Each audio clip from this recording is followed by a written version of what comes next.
Donald Trump was awful at boxing. 2. 1988. Amid cries of conflict of interest, grown-up rich kid, real estate mogul, and future president of an increasingly dystopian United States, Donald Trump, announced that he was now business and boxing advisor for heavyweight champ Mike Tyson. Mike Tyson has asked me and I have agreed to serve jointly with regard to future decisions about Mike Tyson's career, Trump told the New York Times. The self-styled advisor role flew in the face of legality and ethics as Trump, live site promoter to many of Tyson's bouts, would be in a position where he'd be negotiating with himself regarding site decisions and money issues pertaining to the young champ. But there was no need to worry about conflicts because, as with most ventures outside of the narrow realm of real estate, Trump would fail fantastically. About 18 months after becoming Tyson's advisor, Iron Mike would be led to defeat in Tokyo against mega underdog James Buster Douglas. Not too long after that, the Donald would become just an afterthought in boxing.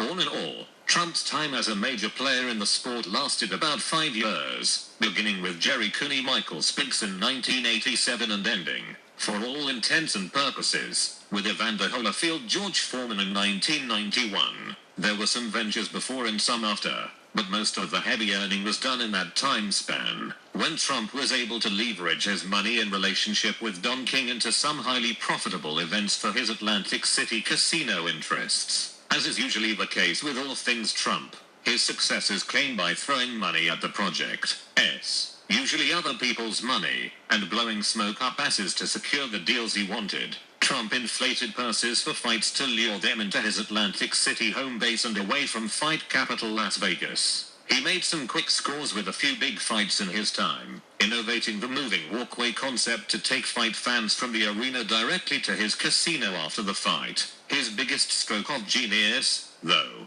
was a simple one: attaching himself to Mike Tyson, the biggest name in the sport at the time. The Trump-hosted Tyson-Michael Spinks heavyweight title unification bout in 1988 would be the biggest money fight in the history of the sport up until that point, bringing in over $70 million in revenue and, more importantly for Trump, a sizable uptick in earnings for his casino. But, also in the modus operandi of Trump, when a short-term windfall suddenly lost steam, he maneuvered to secure his investment, then bailed on his partners, leaving them to absorb all losses. In late 1990, with two of his casinos in financial crisis, Trump bid $11 million to host the Evander Holyfield George Foreman heavyweight title fight. It was considered a gross overpayment for the fight, perhaps spurred on by Trump's need to roll the dice and come up with something big to save his distressed properties. Just days after signing the deal in early 1991, though, the U.S. bombed Iraq to begin Operation Desert Storm, and Trump seized the opportunity to invoke the Act of War clause in the contract, insisting on a major cut to the agreed-upon site fee, with the fight date looming and under the threat of a Trump lawsuit should they try to move the fight to another venue.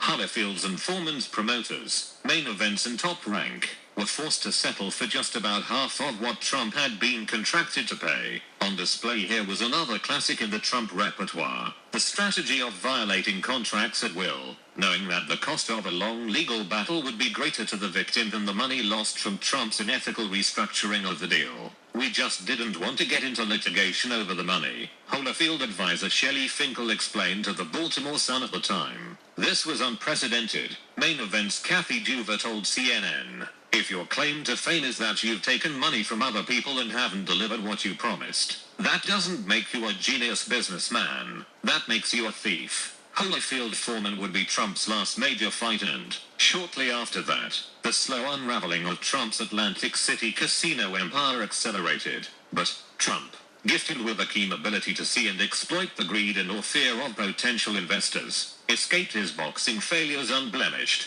just as he escaped his myriad of other failures. Like most rich kids, Trump failed up, using loopholes and general laissez-faire government policies put in place to favor the rich and powerful. He re-secured his empire and became the rich celebrity best known for being a rich celebrity. And now he's going to be the 45th President of the United States, officially taking office on the 20th of January. Good luck with that, America.